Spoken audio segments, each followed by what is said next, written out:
Bicara hukum tentunya tidak hanya bicara norma, tidak hanya bicara rigid, tapi melihat bagaimana kesadaran masyarakat di dalam masalah hukum. Justru yang terjadi di dalam pelanggaran hukum justru pada kelompok-kelompok orang yang melek hukum. Ini saya sangat saya sayangkan. Indeks korupsi Jawa Timur termasuk tinggi ya. Kalau saya nomor 3, termasuk penyalahgunaan narkoba ini kita nomor 2 tingkat nasional. Sama halnya dengan judi online. Judi online ini kan menjadi ranah negara, bukan ranah daerah.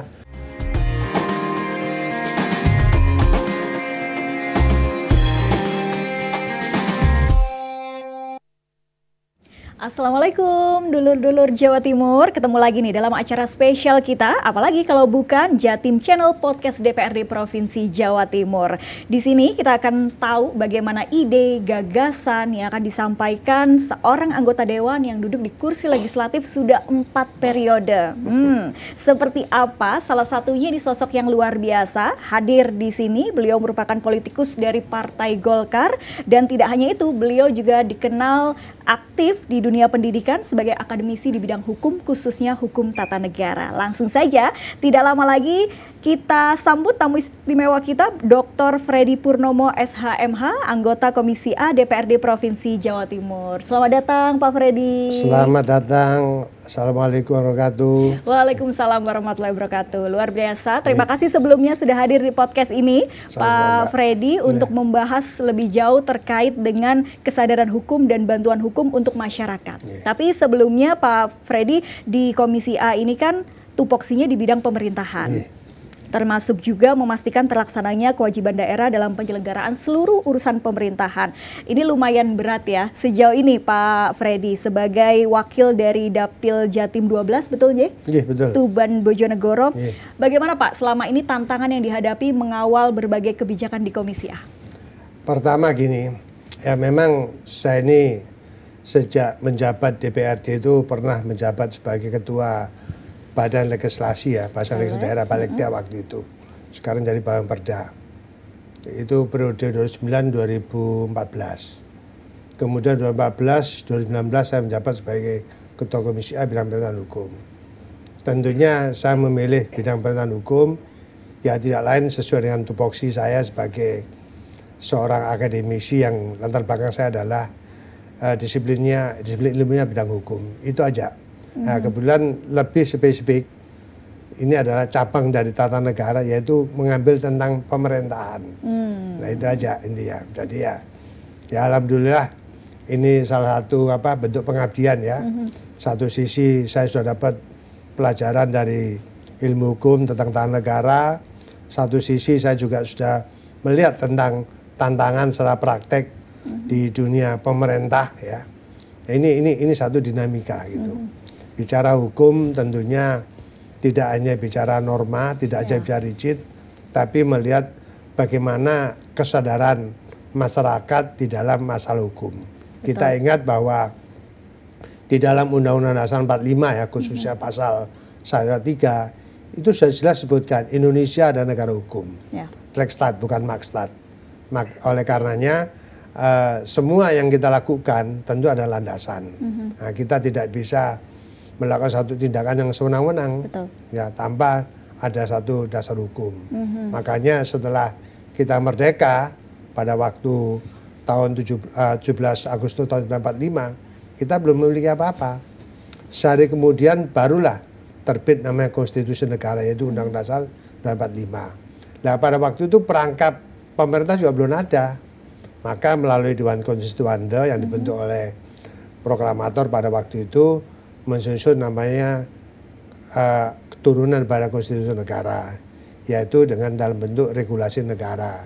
Terbitlah undang-undang yang pertama, Undang-Undang 1 tahun 1995 tentang pemerintahan. Nah, disitulah menjadi awal penyelenggaraan pemerintahan di Indonesia sampai dengan perangkat pemerintahan di provinsi maupun di daerah. Wah, luar biasa. Ini politisi tatak kalau kita bilang ya, dan pakar hukum juga. Masih mengajar di Ubaya? Alhamdulillah masih ngajar.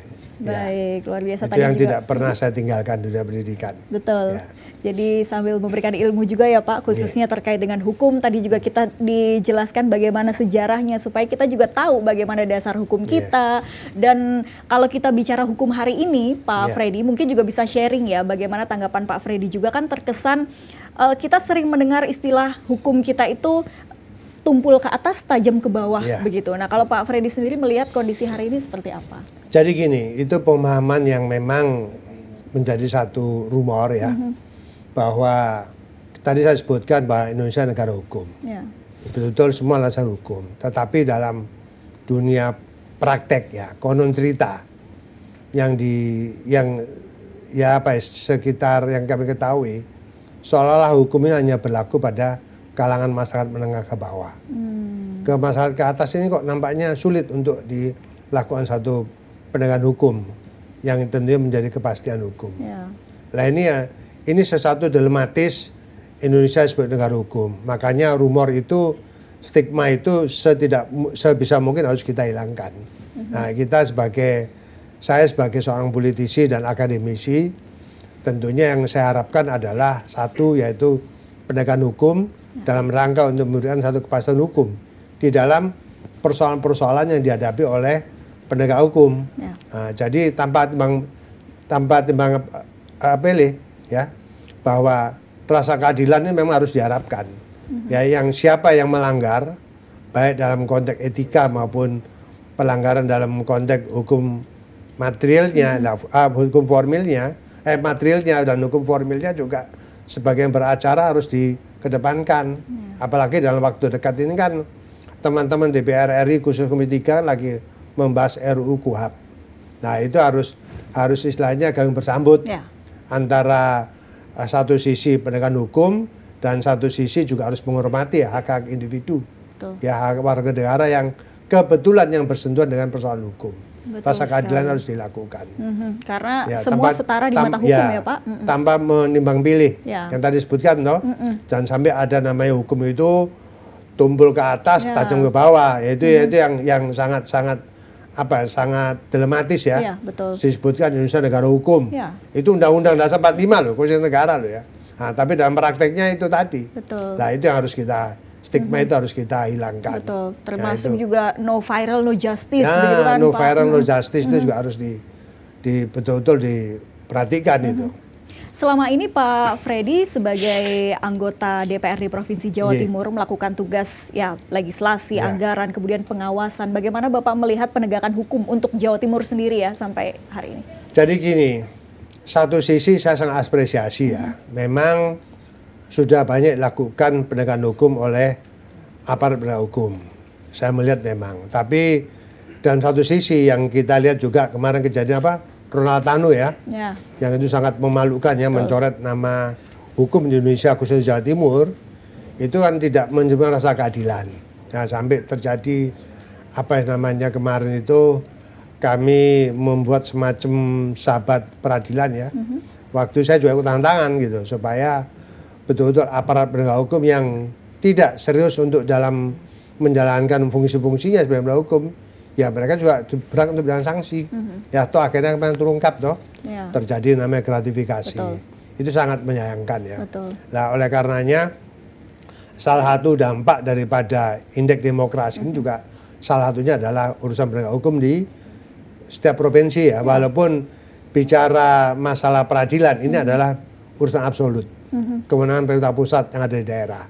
Bukan menjadi ranah pemerintah daerah, tetapi lokus deliktinya atau lokus peristiwanya ada di provinsi, ya konsekuensi dampak negatifnya juga mengena ke daerah atau provinsi yang bersangkutan. Nah, ini juga salah satu faktor yang menimbulkan indeks demokrasi kita juga akan menjadi ya istilahnya menjadi sesuatu yang tidak positif kan gitu. Betul. Jadi upaya penegakan hukumnya termasuk tadi Pak Freddy mengatakan bahwa ya salah satu faktor indeks demokrasi kita bisa meningkat ya penegakan hukumnya, bahwa kepastian hukum itu harus ada. Tapi kembali lagi bahwa kalau di survei-survei Pak Freddy ini kan penegak hukum kita ini kalau di survei tingkat kepercayaan masyarakat itu agak sedikit lebih rendah begitu, termasuk juga anggota DPR. Nah, kalau Pak Freddy sendiri melihat bahkan juga kasus-kasus hukum termasuk korupsi ini juga banyak dilakukan oleh anggota DPR. Nah, oknum ya istilahnya oknum, gitu ya.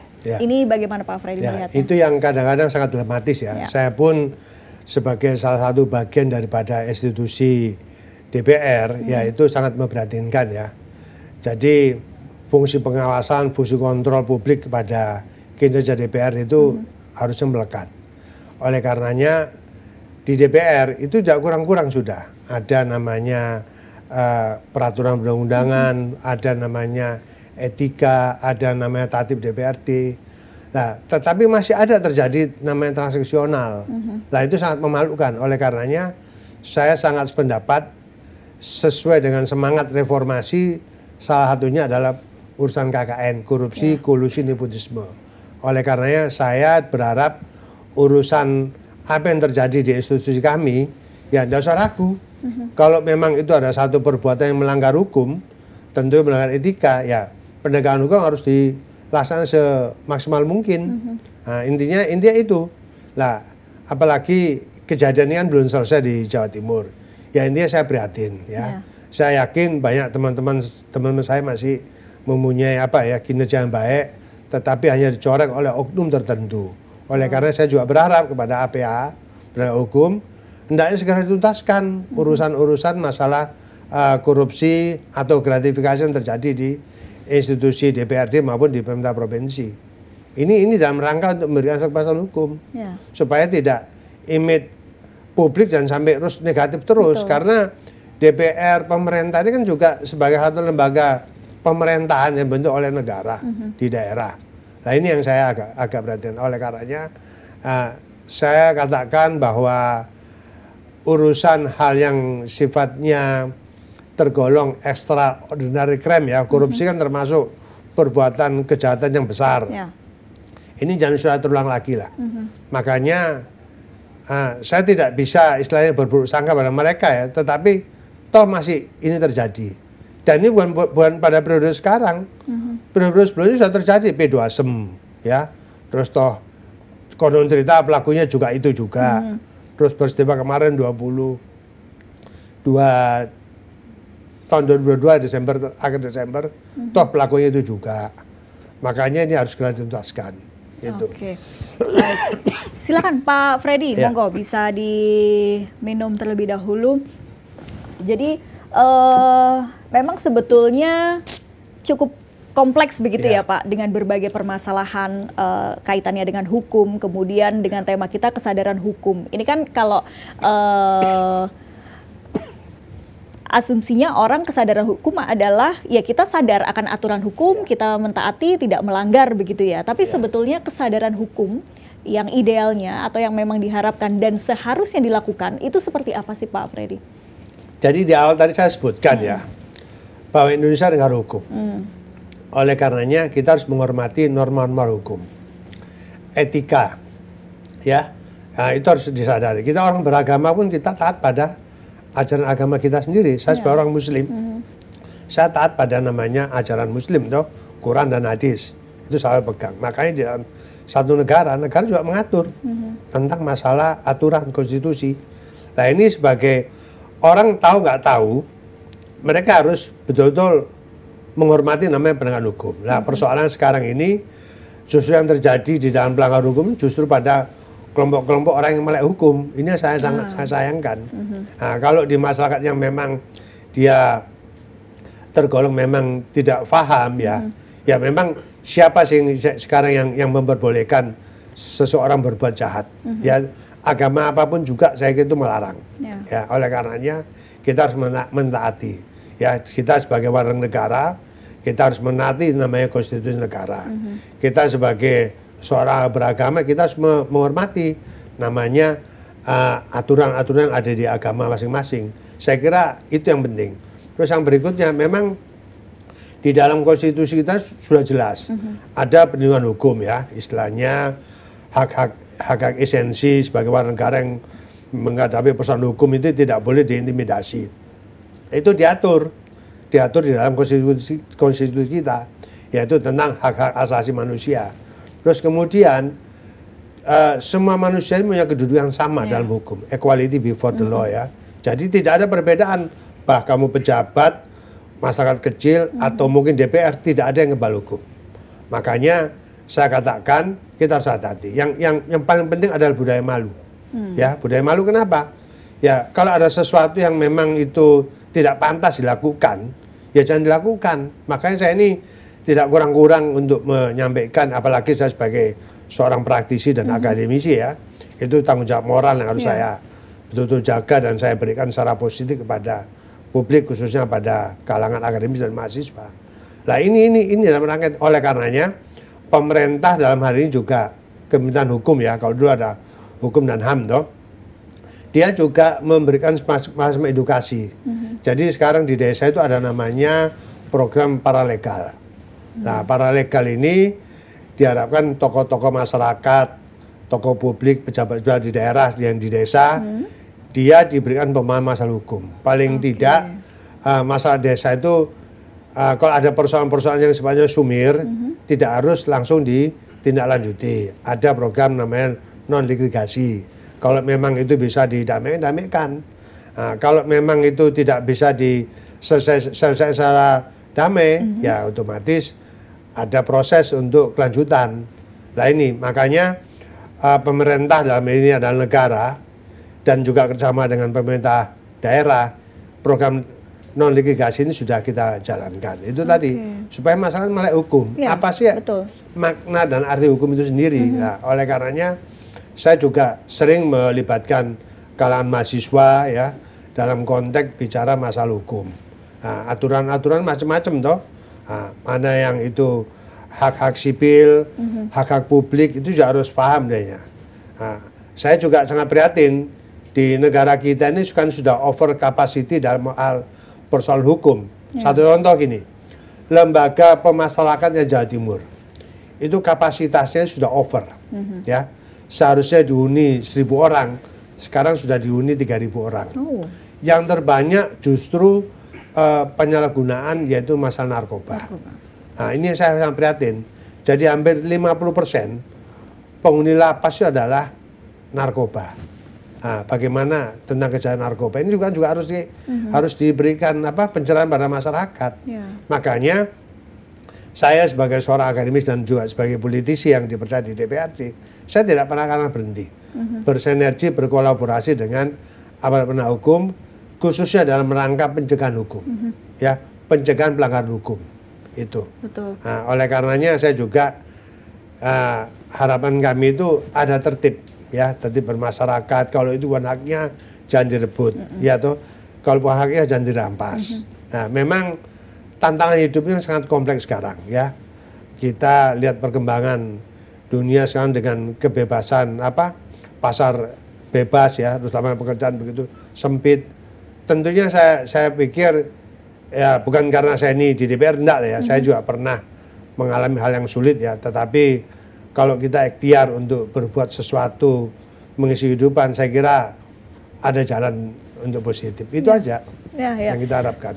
Dan kami juga berharap terus Bapak Freddy menyuarakan itu, kemudian sebagai anggota legislatif begitu ya, terus melakukan upaya tadi pencegahan pelanggaran hukum, karena menjadi penting, karena terkadang kita cenderung fokus ketika hal itu sudah terjadi, padahal kan lebih baik kita mencegah pelanggaran itu terjadi begitu kan Pak Freddy. Ya, khusus yang tadi seperti korupsi ya saya ini sudah malu ya, indeks korupsi Jawa Timur termasuk tinggi ya. Kalau saya nomor 3, termasuk penyalahgunaan narkoba ini kita nomor 2 tingkat nasional. Makanya tantangan untuk Jawa Timur gitu loh. Makanya kalau sudah menjadi pejabat publik ya sudah lakukan itu fungsi dan kewenangannya. Ya tidak lain adalah dalam rangka untuk membantu publik, membantu negara bangsa. Ya tujuan utama kita ada pengabdian. Nah sudahlah. Kalau mikir-mikir yang lain ya tidak akan pernah akan selesai. Tetapi menjadi salah satu tanggung jawab pertama anggota DPR itu adalah sesuai dengan tupoksinya. Itu intinya gitu. Makanya saya berharap ke depan sudah tidak ada lagi cerita tentang masalah penyalahgunaan wewenang ada di DPRD maupun di pemerintah provinsi. Nah, itu yang penting. Tetapi kalau sampai terjadi ya sudah itu urusannya APH.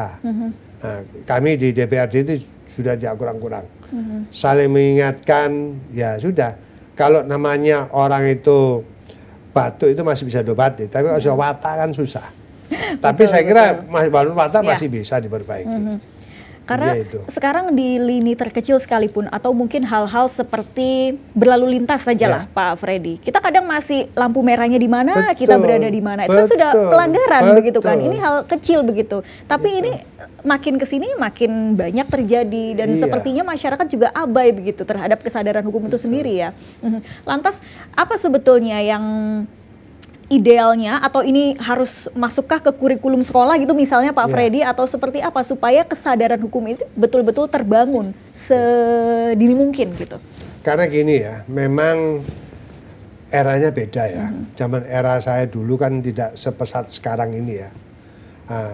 Saya lebih sependapat bahwa pendidikan karakter itu diberikan pada usia dini. Bukan merasa zaman saya paling hebat, tidak ya. Makanya saya kira penting bicara karakter itu melalui usia dini. Nah, terkait juga masalah kurikulum hukum yang sudah diberikan sejak usia dini. Nah, bicara hukum itu kan istilahnya hanya pemahaman. Apa sih larangan dan apa kewajiban? Itu sederhana aja sebenarnya kalau kita memberikan pada anak-anak usia dini. Satu contoh bagaimana memberikan pelajaran pada anak-anak rasa disiplin. Nah, contohnya kalau dulu saya masuk SD sekolah ya, mulai TK, SD itu kan istilahnya kan baris. Nah, dengan cara berbaris itu kan kita nggak boleh menyalip. Iya toh, kalau barisanmu di belakang ya sudah, kamu nunggu antrian di belakangnya. Itu sederhana. Nah, terus kemudian ada kepedulian. Salah contoh gini, satu ketika ada pendidikan pelajaran ekstrakurikuler. Ya sederhana aja, bersih-bersih ruangan kelas. Itu kan rasa disiplin, rasa peduli toh. Nah, itu yang dari cara gitu aja insya Allah ini akan menggugah mereka-mereka yang sekarang. Memang susah sekarang ini. Saya pun juga istilahnya stres menghadapi manusia-manusia sekarang. Bukan saya menyalahkan mereka, enggak. Aturan sudah jelas ya, sudah jelas kalau di lalu lintas. Cuma saya hanya memang pernah berdiskusi kepada gubernur pada waktu Pak Dekarwo. Nah, sebenarnya untuk kendaraan roda 2 ini sudah saatnya harus dibatasi. Nah, yang harus dikembangkan fasilitas umum, dan saya bersyukur sekarang Pemkot Kota Surabaya sudah memikirkan fasilitas umum ya, mulai ada bis angkutan massa. Ini paling tidak sudah mengurangi kendaraan roda 2. Terus pemerintah provinsi juga sudah memberikan fasilitas trans antar kota. Ini juga salah satunya. Nah, mobilisasi kendaraan umum ini sebenarnya untuk membantu bagaimana mencegah arus padatnya yang ada di jalan raya. Itu sebenarnya pikiran. Ya memang perlu energi yang cukup kuat, cukup besar. Betul. Nah, saya kira ini tantangan juga yang harus kita hadapi. Tantangan. Jadi itu yang saya lihat kepada kewajiban pemerintah istilahnya gitu. Betul. Terutama masalah hukum sekarang banyak ya Pak. Bermacam-macam. Kemudian kita masuk ke bantuan hukum untuk masyarakat miskin khususnya, Pak Freddy. Apakah ada perda khusus untuk wilayah Jawa Timur sendiri yang dibuat terkait dengan bantuan hukum untuk masyarakat miskin? Ini kan memang sudah diatur oleh undang-undang juga ya, Pak Freddy, terkait equality before the law tadi. Masyarakat juga harus diberikan akses yang sama, yang setara. Walaupun itu masyarakat miskin, tapi untuk perda sendiri bantuan hukum untuk masyarakat miskin, Pak Freddy? Jadi gini, memang ini yang sudah diatur dalam Undang-Undang nomor 16 tahun 2011 ya, tentang bantuan hukum ya. Salah satunya itu ini menjadi tanggung jawab negara. Nah, sekarang bagaimana yang ada di daerah provinsi? Nah, di provinsi Jawa Timur, negara kan juga punya keterbatasan. Oleh karenanya, Jawa Timur juga memberikan fasilitas tentang bantuan hukum untuk masalah tidak mampu ya. Dulu ada Perda 9 tahun 2012 ya, kemudian diperbaiki dengan Perda nomor 3 tahun 2015. Dan sudah ada pergubnya juga, Pergub nomor 34 tahun 2021 kalau salah. Nah, itu salah satu memberi fasilitas. Jadi fasilitas diberikan oleh pemerintah provinsi dalam rangka ada namanya non litigasi, ada namanya litigasi. Nah, kalau non litigasi ini dalam rangka pencegahan. Misalkan ada persoalan hukum yang menimbulkan sebab akibat yang dilakukan oleh seseorang yang berdampak pada hukum, tentunya menjadi satu persoalan hukum. Nah, ini ada kewajiban pendampingan hukum, pendampingan dari advokat ya. Nah, makanya pemerintah provinsi juga memfasilitasi melalui Perda 33 tahun 2015 ini. Nah, itu sudah kami lakukan ya. Nah, tentunya apa yang sudah diberikan oleh pemerintah provinsi ini juga koordinasi dengan kantor wilayah hukum setempat supaya tidak menjadi double bantuan. Nah, itu yang kami sampaikan. Nah, yang kita berikan ini bukan kepada personal yang melanggar hukum, tetapi lembaga, institusi bantu hukum yang sudah terakreditasi, baik di kantor Kementerian Hukum maupun di Biro Hukum Pemerintah Provinsi. Nah, ini yang sifatnya dalam bentuk likuidasi kalau itu sudah menjadi proses penegakan hukum. Tapi kalau itu sifatnya belum sampai penegakan hukum, masih dalam hal masalah bisa dimediasi, itu namanya non litigasi ya. Nah, itu juga dilakukan oleh lembaga bantuan hukum. Ya, itu tentunya teman-teman advokat yang tergabung dalam institusi penegakan hukum, institusi bantuan hukum. Itu ada. Jadi pemerintah provinsi bekerja sama dengan LBH, kemudian tapi bagaimana kemudian masyarakat mengakses LBH itu, Pak Freddy? Kan biasanya masyarakat atau masyarakat miskin ini awam sekali terkait dengan hukum. Mereka tidak tahu harus kemana mencari bantuan hukum ke LBH itu. Mungkin bisa jadi LBH itu apa, mereka tidak paham. Nah, ini mereka harus apa dan bagaimana gitu? Jadi gini, itu bisa diawali dengan proses awal ya. Dalam konteks ada pengaduan yang tentunya ini berdampak pada tahapan awal penyelidikan. Nah, dalam konteks penyelidikan kan sudah harus ada pendampingan oleh lembaga bantuan hukum. Nah, dari situ pihak penyelidik ya dalam hari ini mungkin pihak kepolisian atau kejaksaan itu bisa menawarkan. Panjenengan tidak minta pendampingan hukum gitu. Bahasa saya nggak ngerti, nggak paham. Nah, dari situ dikomunikasikan oleh lembaga-lembaga hukum terkait. Nah, barulah nanti setelah ini disepakati oleh pelaku, barulah mereka nanti mendaftarkan kepada Kanwil Kementerian Hukum yang di daerah atau ke Biro Hukum. Nah, kalau sudah disetujui, baru kami nanti akan memberikan semacam bantuan operasional kepada lembaga bantuan hukum, bukan pada personalnya gitu. Nah, tetapi kalau persoalan itu katakan ya ini persoalan yang sifatnya sumir, tidak harus ada tindak lanjut. Nah, itu namanya non litigasi ya. Itu juga nanti ada semacam perdamaian gitu. Nah, perdamaian yang sifatnya ini diketahui oleh pihak penyelidik dan juga oleh pihak pendamping gitu. Nah, asalkan kedua belah pihak sepakat dia akan damai di dalam persoalan-persoalan hukum yang terjadi di antara kedua belah pihak. Gitu. Nah, samping itu juga program-program non litigasi ini bukan hanya menangani persoalan hukum, ada juga yang ditugaskan kepada lembaga bantuan hukum dalam rangka untuk terlibat dalam mensosialisasikan apa sih namanya negara hukum itu. Nah, termasuk dalam program paralegal ya. Paralegal ini kan juga yang dilakukan oleh misalkan lembaga pemerintahan desa ya. Nah, tentunya kan tidak semua di desa itu memiliki orang yang punya background sarjana hukum.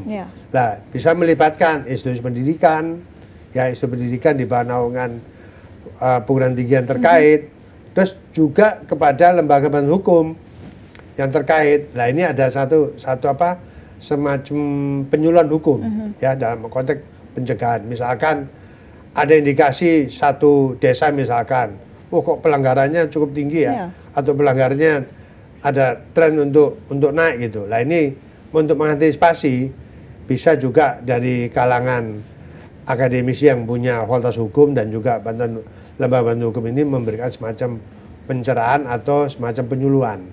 Apa sih konsekuensinya kita bicara hukum? Mulai dari berperkara, perbuatan dan juga pencegahan sampai dengan penindakan. Itu konsekuensi yang disampaikan supaya supaya mereka itu intinya tidak semudah itu ya atau segegabah itu untuk melakukan satu pelanggaran hukum. Nah, contohnya dalam konteks KDRT itu kan juga satu kejadian juga toh, KDRT gitu. Nah, tapi kalau mereka bisa dilakukan program non litigasi antara kedua belah, antara suami dan istri misalkan, damai sudah, ada pernyataan diketahui oleh aparat setempat dan juga oleh lembaga hukum yang mendampingi. Itu jadi sifatnya pencegahan.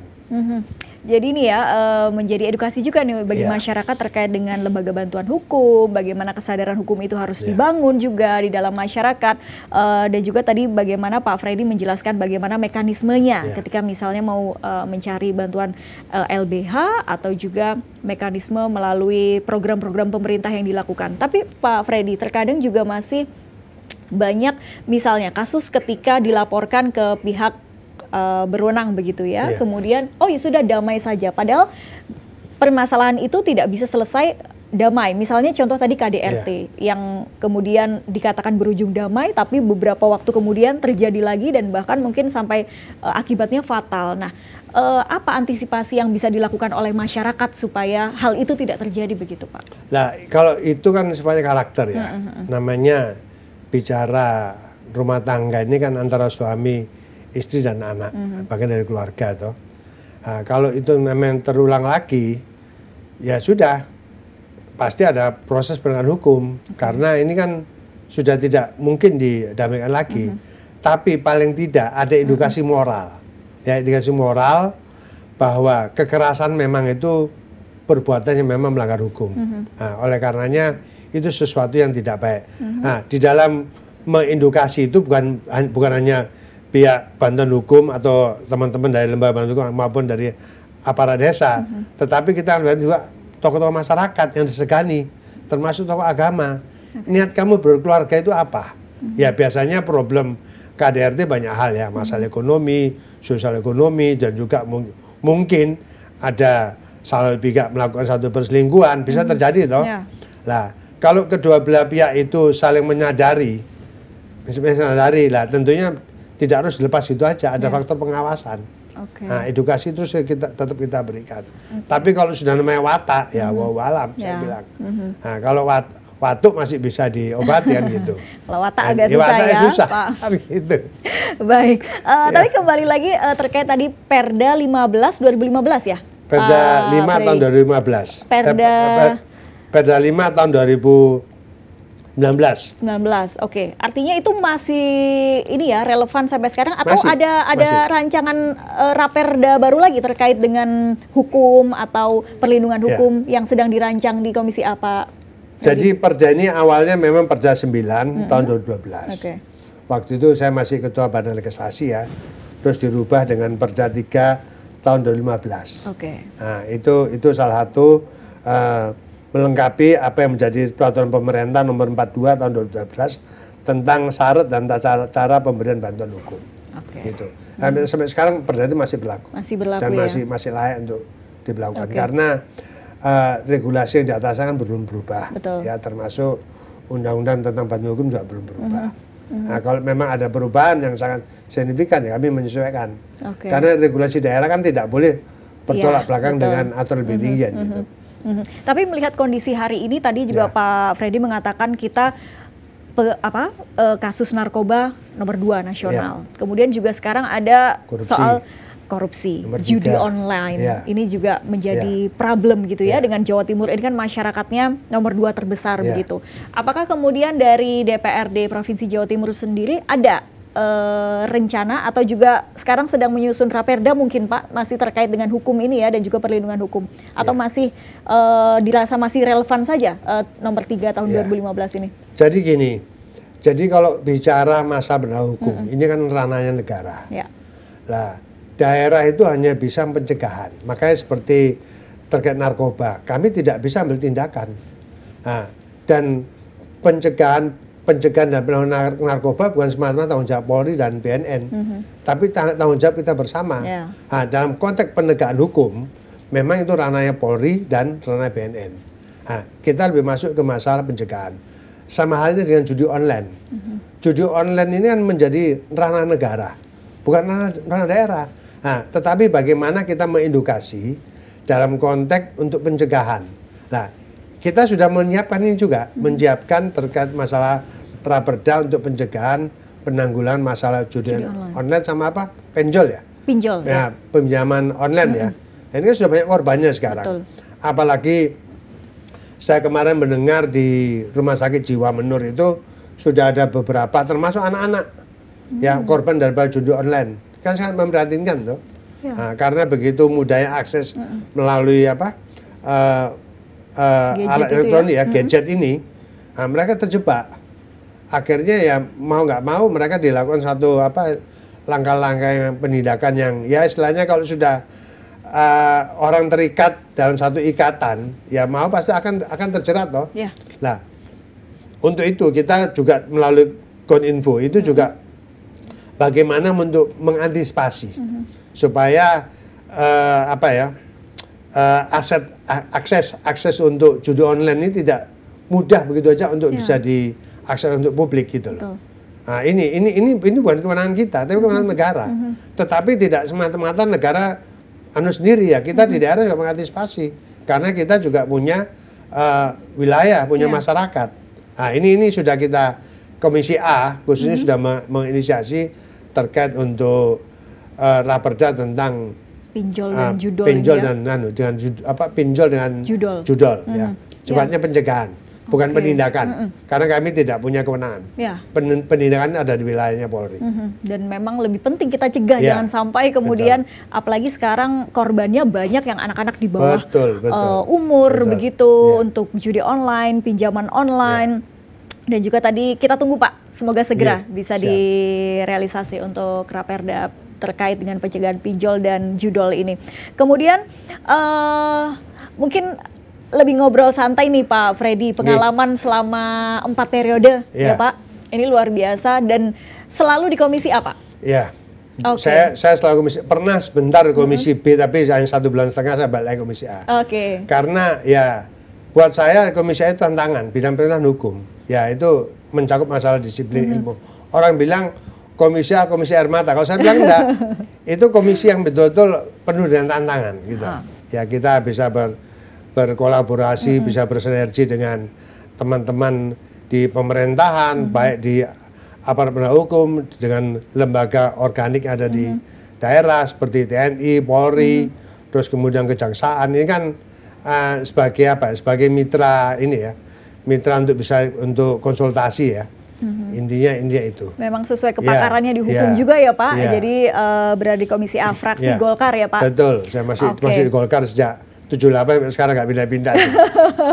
Wah ini politisi ulung ini, politisi senior dari tahun 78 ya Pak. 78 saya itu sejak dari mahasiswa 77 78 saya pernah ikut gerakan mahasiswa, tapi setelah itu saya pikir sudah daripada politisi jalanan, ikut politik sekali lah. Pilihan saya sudah Golkar. Ya alhamdulillah sekarang. Nah ya sudah, dinamika memang itu pasti ada aja ya. Nah, soal pasang surut ada aja, tapi ya sebagai seorang politis ya harus konsisten toh. Ya apa yang harus kita cari pindah sampai buat saya nggak tertarik lah. Ya sudah itu aja sudah yang saya tekuni. 87 saya nyalek, 92 nyalek, 97 nyalek, 99 nyalek, 2004 sudah harus nyaris jadi, 29 baru kepilih sampai sekarang ini. Ya itu proses. Memang apa? Di dalam dunia politik itu pengabdian, bukan pekerjaan. Kalau orang bilang Pak Freddy, apa pekerjaan saya sebagai dosen? Sedangkan DPRD hanya meneruskan hobi waktu jadi aktivis mahasiswa dulu. Jadi memang yang utama di dunia pendidikan, tapi ini hobi aja gitu ya Pak, hobi untuk membantu masyarakat melalui kebijakan-kebijakan yang dibuat. Wah luar biasa. Jadi sudah hampir 50 tahun ya Pak Freddy berkecimpung di dunia politik. 78. Ya sudah, ya hampir 40 tahun lebih. Iya, 40 tahun lebih, hampir 50 tahun. Saya umur berapa? Umur 20 tahun ya waktu itu ya, 78 umur 20 tahun. Aktivis berarti dulu Pak?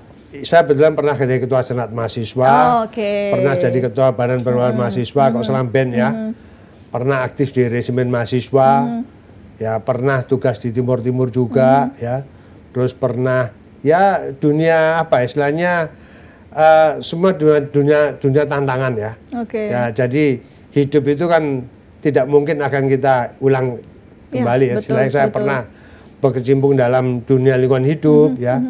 Waktu pernah menyusuri Sungai Berantas mulai dari Tulungagung sampai dengan Sidoarjo, terus sampai ujung Pangkah, pernah juga dari Solo sampai ujung Pangkah. Itu pernah nyebrang Selat Madura. Jadi kalau kita bilang sudah over the hill, ini udah luar biasa ya pengalaman di dunia politik malang melintang.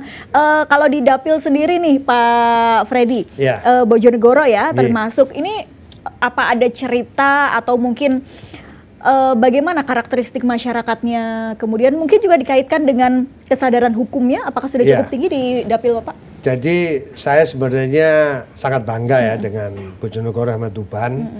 Tentunya saya besar lahir di Surabaya ini kan tidak boleh terus melihat hanya Surabaya. Indonesia itu luas. Ya kebetulan saya ini sudah hampir keliling di seluruh provinsi di Indonesia.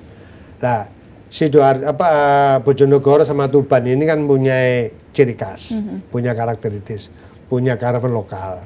Yang kebetulan aja dulu Bojonegoro terkenal salah satu kabupaten yang termiskin di Jawa Timur. Tetapi karena melihat potensi alam yang begitu, ya alhamdulillah sekarang Bojonegoro itu sudah menjadi salah satu daerah yang mempunyai PAD nomor 2 terbesar setelah kota Surabaya. Nah, dinamika dalam kehidupan masyarakat Bojonegoro sangat harmonis, sangat dinamis. Itu yang saya senang ya. Kombinasi antara masyarakat Mataraman dengan gaya arek, saya bilang itu menjadi satu dinamika. Yang penting rasa kekeluargaan itu sangat dibangun ya. Soal perbedaan, soal pilihan hal biasa lah. Saya dengan tokoh masyarakat, tokoh pendidikan, tokoh agama, lintas komunitas, ya alhamdulillah saya bisa komunikasi. Ya termasuk Tuban. Ya Tuban ini dengan khasnya di Tuban yang kebetulan sekarang kan bupatinya juga teman sendiri dan juga orang tua teman saya ya toh. Nah memang Tuban ini masih tergolong salah satu kabupaten termiskin ya. Ini tantangan. Tapi insya Allah lah bupati yang sekarang ini juga sangat intent untuk bagaimana memberdayakan semua potensi yang ada di Tuban ya. Tuban ini. Baik Pak Freddy, karena nggak kerasa ini ya kita ngobrol-ngobrol. Mungkin terakhir pesan kepada masyarakat juga, dulur-dulur Jatim semua, bahwa ayo kita tingkatkan kesadaran hukum dan juga bagi masyarakat miskin bahwa kita punya bantuan hukum itu. Silakan. Baik, tentunya tadi saya sampaikan di depan bahwa Indonesia itu adalah negara hukum, Rechtsstaat. Itu sudah. Oleh karena itu saya mengajak, mengimbau kepada seluruh masyarakat Jawa Timur hendaknya rasa disiplin, rasa menghormati hak dan kewajiban, terutama dalam konteks masalah hukum. Nah, oleh karenanya saya juga tidak berharap ya ada satu pelanggaran hukum dilakukan oleh masyarakat tertentu ya.